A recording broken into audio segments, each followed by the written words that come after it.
Hello everyone, I'm Ryan Chan, CEO and founder of UpKeep. Welcome to another informative episode in our series. Today we're going to explore the intriguing world of asset management models, a crucial topic for those involved in maintenance or operations in any asset-heavy business. In this episode, you'll gain insights into various maintenance strategies and understand how they can greatly influence your organization's performance and efficiency. We'll delve into the concept of asset management modeling and discuss 3 popular models in depth, giving you a comprehensive understanding of your options. Now, let's dive right in. Asset management is all about controlling a large number of expensive machines and equipment. It's a value-added way for an enterprise to handle its maintenance and ensure long-term viability. There are several approaches to a maintenance program, each with its own pros and cons. At one end, we have regressive maintenance, where equipment is simply discarded and replaced when it fails. This is great for cheap and easily available items.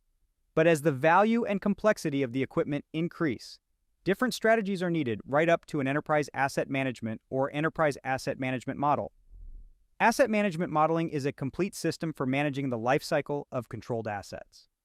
These models use various criteria to maximize performance, efficiency, and resources. Let's talk about 3 popular asset management models. First up, we have the Institute of Asset Management, or IAM model. This model is constructed with the ISO 55000 standard in mind. It's based on a collection of 6 separate asset groups, covering 39 enterprise areas. These groups are strategy and planning, asset management decision-making, life cycle delivery, asset information, organization and people, and risk and review. This model examines all stakeholders and constantly reviews each area for continued suitability using the Plan, Do, Check, Act, or PDCA structure.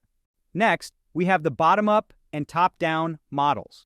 These are 2 different models, but they're related by being a structured linear approach to building an enterprise asset management hierarchy. The bottom-up model builds on each previous section until the concept of enterprise asset management is embedded in the organization. The top-down model, on the other hand, starts with the agreement of an enterprise asset management strategy by senior management, who then provide the resources to carry out an intensive maintenance program. Finally, we have the Integrated Dependencies Enterprise Asset Management System model. This model represents a business-integrated system that aligns more with the PAS 55 standard.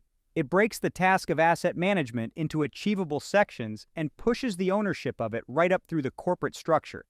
As we conclude, remember that while the maintenance manager ensures that the mechanics of the enterprise model are carried out, the entire company is responsible for ensuring compliance with the model.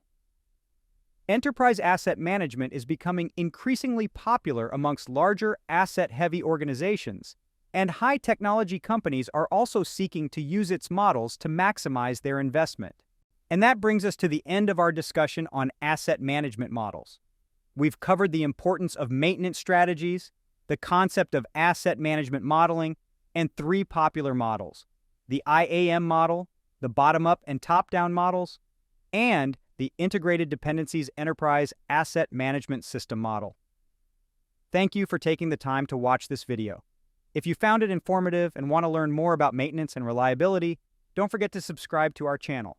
For more resources, visit our website at upkeep.com. Until next time, keep learning and stay tuned for more insightful videos.